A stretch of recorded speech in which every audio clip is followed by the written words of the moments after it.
Querido diácono, queridos irmãos e irmãs, aqui participando desta Eucaristia no Santuário da Vida, em que a palavra de fato nos desafia, aquele bem espiritual, aquele desenvolvimento espiritual tão necessário. Eu penso que a gente precisa mergulhar de fato no primeiro século para compreender a profundidade da incoerência que representavam os fariseus para a comunidade religiosa dos judeus naquela época. É claro que quando a gente fala judeus, nós não estamos falando só das pessoas religiosas. Também na Judéia, não é?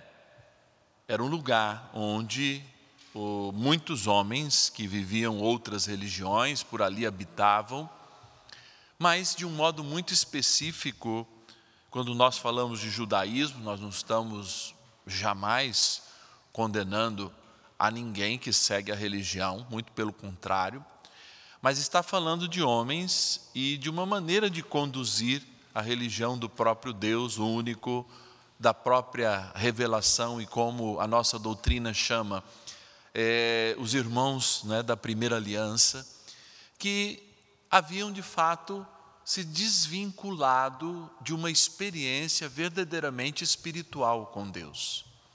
E viviam sim a plenitude de uma vivência religiosa. E aqui a gente abre um grande parênteses para investigar se a nossa religiosidade de fato ela é preenchida com vida. Se de fato ela chega a atingir os seus propósitos. A gente poderia parar e até entrar na história religiosa e voltar quando o homem começa de fato a experimentar a religião diante da morte, como dizem alguns estudiosos, e naquele momento começa a questionar a sua finitude. A religião está ligada à finitude. Está ligada à pergunta, para onde nós vamos depois que a gente para de respirar? E essa pergunta também nos liga a uma pergunta muito essencial, que aí abre um leque chamado eternidade para nós. De onde a gente veio e para onde a gente vai? E a religião, ela assume esse ato de tempo entre essas duas perguntas para reafirmar a certeza de onde nós viemos. A religião cristã, então, tem como seu maior signo, o seu maior sinal, a cruz de Cristo. Porque ela indica que nós a transcendemos e vamos para o céu. Esse é o lugar que fez Pedro já ter uma certeza diante de Cristo ontem, quando no Evangelho ele diz: a quem iremos? Que sinal buscaremos? Só tu tens palavra de vida e de vida eterna, ou seja, só tu tens palavra de salvação. E aí a gente tem que se perguntar hoje, como religiosos, como Jesus indaga, e como Jesus provoca, de fato, aqueles homens que eram os catequistas, os cuidadores do templo, os sacerdotes do templo. Ele indaga da seguinte forma: a religião que vocês querem viver produz como resultado a salvação? Alguém pode dizer, mais criterioso, mas padre, quem nos dá a salvação é Cristo. Pois bem, e eu pergunto, no centro da nossa fé está o Cristo? Porque a gente pode dizer, eu creio em Deus Pai Todo-Poderoso, mas pode não viver essa crença. Vejam, o segredo da vida religiosa é a obediência. Antes era a obediência. Na primeira aliança. Na cruz, quando a gente dá um salto para a nova e eterna aliança, a obediência aparece, com Jesus dizendo: mas seja feita a tua vontade. E depois, os textos do Novo Testamento também vão confirmar: quem ama, segue os dons de Deus. Quem segue os dons de Deus e, portanto, ama, conhece a Deus. O desafio religioso, então, ele pode ser escondido muitas vezes atrás dos nossos ritos, das nossas novenas, dessas experiências que a gente faz, aliás, que são lindas, maravilhosas, mas que podem centralizar apenas nelas. Olha, no início eu falei, vamos fazer uma novena pedindo libertação? Sim. Mas quando a gente fala, vamos fazer uma novena a São José pedindo libertação, eu estou dizendo, vamos conhecer o libertador. Vamos nos aproximar de Jesus, o libertador, porque é isso que José nos ensinou. Vamos estar perto com ele, vamos buscar a confissão, vamos fazer essa experiência religiosa verdadeira. Por quê? Porque Jesus está dizendo, olha, deixem de hipocrisia, deixem de uma religião esvaziada, porque uma religião que não está baseada no amor, em forma de caridade, não é religião. Porque uma religião que não está baseada na fé e na experiência suprema como um dom de Deus, no qual o próprio São Paulo, na segunda carta aos Tessalonicenses, fala assim, ativem o dom de Deus. Veja, ele já existe, e desde o nosso batismo nós o cremos, mas é preciso ser ativo.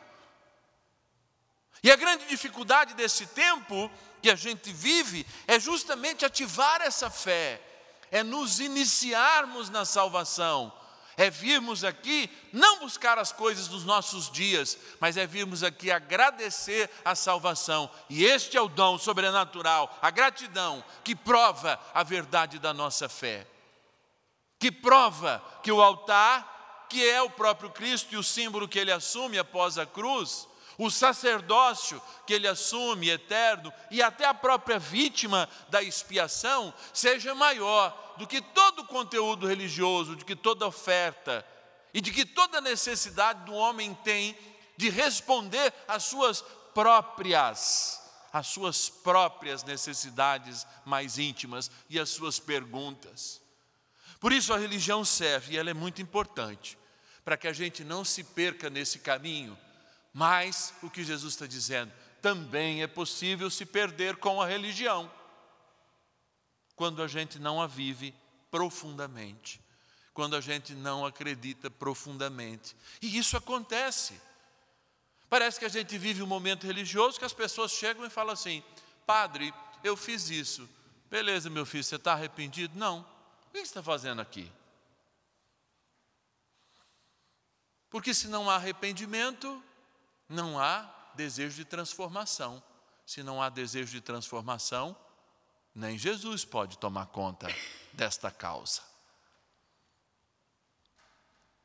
O Senhor, então, nos desafia nesse tempo, e eu dizia ontem uma comparação muito simples, nos desafia, de fato, a experimentar a salvação e acolher essa salvação nos nossos dias. Eu tenho um exemplo bem claro. A vida é como um carro que a gente recebe lá, um Volkswagen, talvez ali um Up, né? Para não fazer propaganda de um carrinho pequenininho. Essa é a vida que a gente recebe. Mas aí Deus, num determinado momento, diz assim para a gente, amado, eu morri por você, para você ganhar uma Ferrari. Só que para ganhar a Ferrari, que vem depois, no final da sua vida, você vai ter que deixar esse carrinho aí que você ganhou. Ou seja, o algo maior que nós recebemos de Deus, que é a salvação, ele de fato não vai acontecer plenamente agora, mas é uma troca que eu faço. Eu quero a minha Ferrari, que é o céu. Então eu tenho que deixar o meu Up, o meu Volkswagen aqui. Tenho que deixar ele de lado. Isso, o nome disso é renúncia. E eu digo sempre para vocês que essa renúncia é de fato, e a gratidão é que mostra um homem de fé. Digo sempre também para vocês aqui, quem está em casa também lembra. Olha como a experiência do casamento e do sim que acontece no casamento é bonita. O diácono é casado há quantos anos, diácono? 30 anos de casado, 15 anos de diácono. Está aí a esposa? Não? Tá aqui em Rio Preto. O diácono, quando disse sim, porque ele é permanente, é casado à sua esposa, o sim dele é tão grande, tão grande, tão grande que nem ele mesmo imagina. Ele falou sim para uma mulher. Tem outras 4 bilhões de mulheres no mundo. E o sim que ele dá, como é que é o nome da sua amada? O sim que ele deu para Elaine e o sim que ele dá todos os dias é maior que os 4 bilhões de nãos que ele dá para todas as outras mulheres. E ele sabe disso. Porque esse é o tamanho do amor. Esse é o tamanho da entrega. Ou seja, muitas vezes nós ficamos olhando no Volkswagen e esquecemos da Ferrari. Ficamos olhando para a vida, nos entretemos com a vida e com os prazeres momentâneos que ela dá e esquecemos do presente que é a salvação. E esse é o sentido da religião. E é por isso que é baseado em renúncia. Então a gente fica choramingando os nãos que a gente tem que dar, esquecendo que o sim que nós recebemos é eterno. A gente vai viver 80, 90, os com mais azar vão passar de 100. Mas nós estamos falando de eternidade, de algo que não tem começo nem fim. É isso que a gente perde quando não vive verdadeiramente o dom da fé e quando não valoriza este sim que Jesus deu na obediência plena ao Pai, que gratuitamente nos deu como salvação. É esse o peso da cruz. É o peso que diz não a todo pecado. E eu repito isso sem falso moralismo, porque senão a gente cai no moralismo de indicar isso é pecado, ai, tem que fazer assim, tem que fazer assado. A gente fica preocupado mais com brinco do que cuidar com o irmão que passa fome. Jesus falou assim, esse é ali que eu estou. Da mesma maneira que ele está, como diz Santa Teresinha, prisioneiro do nosso amor em cada tabernáculo. Ele também esconde o seu rosto atrás de cada pessoa que precisa, cada pessoa que a gente finge não ver, cada pessoa que estende suas mãos esmolando alguma coisa da gente. Ou seja, sim, é preciso renunciar. Eu não posso ser mais aquele que julga, está aí um não. Eu não posso mais ser aquele que, com a minha falácia religiosa, fecha as portas. E hoje, até irmãos meus que aprenderam o que é uma teologia da graça, são mais fechadores de portas do que abridores de coração para Cristo. E eu não estou dizendo que Cristo, em determinada hora, não vai falar com dureza e quem não quer seguir, como no evangelho de ontem, vai virar e falar assim, não, tu tens palavras duras demais, eu vou para minha casa, vou cuidar do meu negócio, vou voltar para o meu Volkswagen, porque não quero essa Ferrari. Mas nós temos que acordar. E eu digo uma coisa, o que diferencia e o que ativa essa fé? Essa é a última pergunta que eu quero fazer com vocês, junto com a presença honrosa do diácono aqui. O que ativa a minha fé? O que ativa a minha fé é relação. Relação. Então, de novo, eu vou usar a experiência do casamento. Então, vamos lá. Eu me casei com a pessoa e vou viver a distância dela. Vou chegar 1h no domingo e ir lá na casa dela, ter com ela, comungar com ela e depois eu vou voltar para a minha vida. Será que a minha relação com Deus é íntima o suficiente? Quando Deus fala assim, quando 2 ou mais concordarem com alguma coisa aqui na terra, o céu está de portas abertas. E aí ele vai dizer assim, pedi e recebereis. E depois ele vai falar assim, vós não sois mais servos, sois meus amigos. O que Jesus está dizendo? Quem é íntimo dele sabe até o que pedir. Pode até pedir o impossível, mas sabe o que pedir. E aí eu fico pensando, será que a minha relação com a Eucaristia, ela se resume à missa?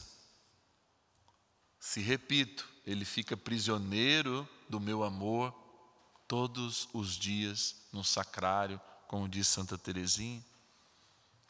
Por que será que Deus se revelou como pessoa para nós cristãos? Por que será que ele quis ter um corpo e ser humano? Poderia ele ter rasgado o céu e falado e a gente obedecia. Primeiro, para respeitar a nossa liberdade, mas segundo, para que a gente pudesse ter com ele.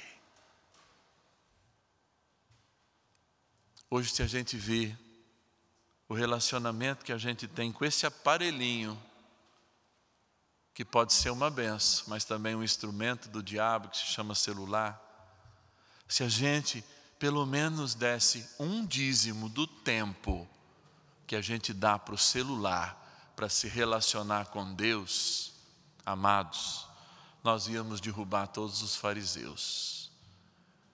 E a certeza da Ferrari, que é a salvação, é o céu, seria tão constante na nossa vida que a gente sairia aqui do santuário da vida gritando para todos os vizinhos, vocês não sabem o que vocês estão perdendo. Jesus está aqui bem pertinho, Ele pode mudar a tua vida, porque é esse tipo de alegria e de ânimo que contagia aquele que conhece, aquele que se relaciona, porque é como aquele casamento, a gente está vivendo como aquele casamento com Deus que já acabou faz ano, que o velho e a velha só se resmunga, não tem? Chega uma idade no casamento, parece que o amor acabou. Parece que aquela namorada virou uma jabiraca e ele um jabiraco. E eles nem se conversam mais. Pergunta bem onde você está indo, não interessa. Ô meu amor, quer um café? Vá se danar. Acabou a paixão. Não porque ela nunca existiu, mas porque ela não foi alimentada. Em muitos de nós pode continuar a religiosidade, os ritos, mas acabar a fé. Porque a fé só pode ser alimentada na relação. Sim, como na conjugal, tem que namorar até quando não tiver mais dente. Até quando tiver banguela. Tem que olhar sabendo que um ama o outro. Tem que saber conhecer os sinais, os momentos de dor. E será que eu conheço esses sinais de Deus na minha vida? Ou será que eu deixo Deus também me conhecer desta forma? Se não, é porque falta relação. E a nossa relação, com todo amor aos nossos irmãos protestantes, é um abismo. Porque eles ajoelham no chão adorando o ar. E nós ajoelhamos no chão adorando o Cristo. Corpo, sangue, alma e divindade. Daqui a pouquinho, sobre o nosso altar. A palavra é dura, né? É dura. Mas se alguém chegou lá, nós podemos chegar também. Louvado seja nosso Senhor Jesus Cristo. Para sempre seja louvado.